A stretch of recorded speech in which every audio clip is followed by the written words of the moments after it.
Central, welcome to week 8 of our strengths-based culture series. Man, I am so, this is like a bittersweet moment for me because we're wrapping this up, we're coming to an end, and that's great. That's great because we're closer to being able to contribute within our church than we were 8 weeks ago. But the hard part of this is I love talking about people's strengths, and I love talking about how they can use those strengths to be generative. How do they use those strengths to bring wholeness to the world? So it's bittersweet. Like, we're coming to an end, but hopefully at the end of this, we're starting to get a better idea of what our strengths are and where we could best contribute. Tonight's going to kind of be a recap that launches us into that next season of utilizing our strengths. So if you have followed along with us for the last 7 weeks and you have done all the activities and you were to take the pieces of paper you use for those activities and line them up, you would have something like what's behind me. So the first thing you'd have is you would be able to name some of your thoughts, feelings, and behaviors. Now, a quick note, I'm not going to go super extensively into all these things. I would encourage you, if you have not done them, to go check out the previous videos, especially if you find something interesting in what we say and you're like, man, I would love to know that about myself. You can go back to see our videos for more information. I'm more just gonna say kind of what we might have on those pieces of paper. So paper 1, you'd have thoughts, feelings, behavior. And on the next piece of paper, what you would have is you would have your 5 themes of strength. That could have come from the Clifton Strengths Finders assessment or the High Five assessment that many of you have taken. Or maybe you just looked at a list of strengths and said, I know I'm strong in these 5 things. But you're gonna have a paper with your 5 themes of strength.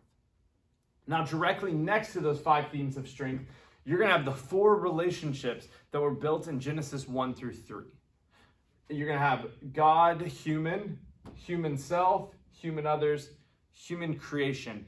And you would have asked the question, how can I use each of my strengths in each of these relationship categories? How can I use these strengths over here to bring shalom to these relationship categories?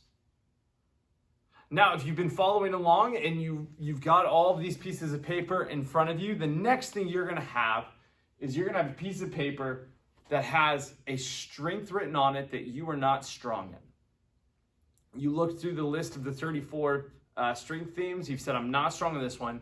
Next to that, you have someone written on there that is strong in that strength. And you have written that person a letter saying why the world needs them to have that strength, why the world is better that they have that strength. And let me tell you, if you gave them that letter, then you are already using your strengths to contribute to bringing wholeness to this world. Because people need to be told that they're beautiful. They really do. Now, right under that, let's say you've been following along and we've got to our 4th little item on that piece of paper or on those pieces of paper. You are going to have 3 of your defining roles written down. And then directly under that, you're going to have 3 life experiences that have influenced you. And with those, you've asked the question, where could I best contribute? So you didn't ask, where will I? How will I? You just said, where could I? Like, hypothetically, where could I best contribute at Central? Then right next to that, you're going to have your values list. So you have looked at, you've answered a series of questions, and through that series of questions, you have named what your personal values are. I wrote 1 through 5, but you can have less than that, or you can have more than that. But you've written down, these are my guiding values. These are the values I have that guide my life. You've named those values, you've defined those values, and now you have those written down for yourself and others to see. We've done this for several reasons. There's this theme from Genesis to Revelation about God setting a people apart for himself to bring about completing the world again. There's this theme, there's this mission from Genesis to Revelation where God says, I'm going to set a people apart and they're going to be a part of that Messiah coming to earth and making the world complete again. We're going to restore relationships. We're going to end death. We're going to wipe away every tears. I'm going to have a people be a part of that. And so these exercises has helped us kind of narrow down how are we individually a part of that? Like where do I see the individual made in the image of God? How do I see myself made in the image of God? These things have helped us ask, how do I see those around me as made in the image of God? How do I see my enemies as someone who is made in the image of God? How do I see my friends, my family, my coworkers, my church as people that are made in the image of God? And now tonight, we're going to bring these together to say, how do we as a church accomplish the mission? How do we as a church accomplish the mission? So I would encourage you to have these things out in front of you right now. So if you need to pause the video, go grab them and come back. I would encourage you to have these things in front of you right now. Your thoughts, your feelings, your behaviors, your themes of strength, your admiration of others, your values, your defining roles. And what we're going to do is we are going to write down the answer to the question, what is my vision for contributing at Central? So I want you to think about this church and the community that we're in. I want you to think about the resources we have, the things we could have going on. And I want you to ask yourself, where do I want to, where do I see myself contributing at Central? Think big about this. Don't filter yourself. Don't judge yourself. Think honestly about who you are and think big, massive. Where should I be contributing at Central? Is there a new ministry I need to start? Is there somewhere I need to be serving? Think massively to the answer to this question. And when you have the answer to this question, you're going to ask yourself a two-part question. You're going to ask, what needs to change? So first you're going to say, what needs to change about myself behaviorally? What do I need to drop from my life?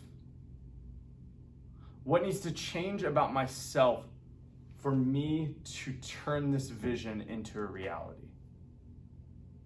And the next question you're going to ask is, what needs to change about Central? Now, I love Central, all right? Like I wear the jersey. I'm glad to be here. I've been here for 7 years. I'm committed. All right, I'm committed to God's global church, and I believe Central is a part of that. So when I say what needs to change about Central, I'm not saying, hey, this is an unhealthy culture, we got to change everything. But I'm saying sometimes things need to change in order for God to accomplish what he wants to do. That doesn't mean what was going on was bad. That just means sometimes things need to change. Central changed when we started a youth ministry. Central changed when we hired Felicia to be our children's minister. Central changed when Bud left and Ben was hired on staff. Central changed when we started a college ministry. Sometimes things need to change so that God can do something new. And so we're asking the question, what about Central needs to change for your vision to become a reality for Central? I'm going to encourage you to take several minutes with this tonight. We're going to stop this earlier tonight. I'm going to encourage you to take about 10 to 15 minutes to ask yourself, what's my vision for where I can contribute? I'm going to encourage you to take some time to ask these two questions and really dive into that. And then afterwards, I'm going to ask you to do something. I'm going to ask you to pray for Central and pray that God will use you specifically in mighty ways.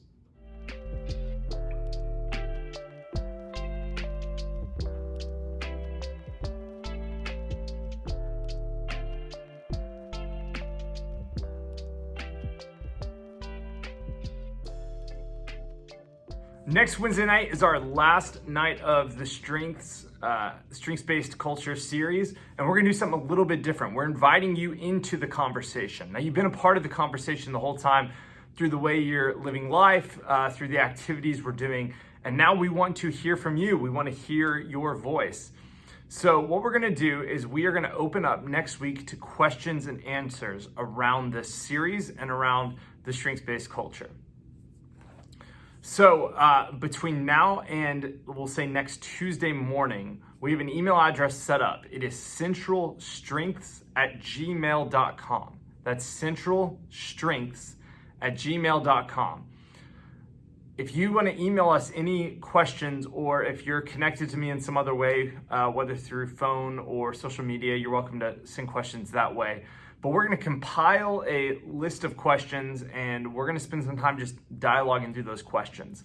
Now, those questions can be in relation to some of the material we covered. It could be in relation to some of the activities we've done.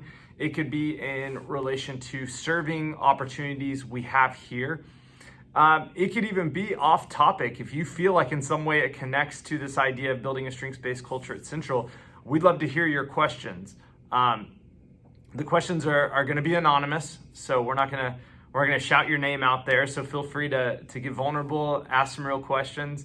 Anyways, again, if you guys could get those to us by next Tuesday morning, that would be great. That would give us adequate time to film and make sure we're putting some thoughts and some studying into your questions. So that's centralstrengths@gmail.com. We'll see you guys next week.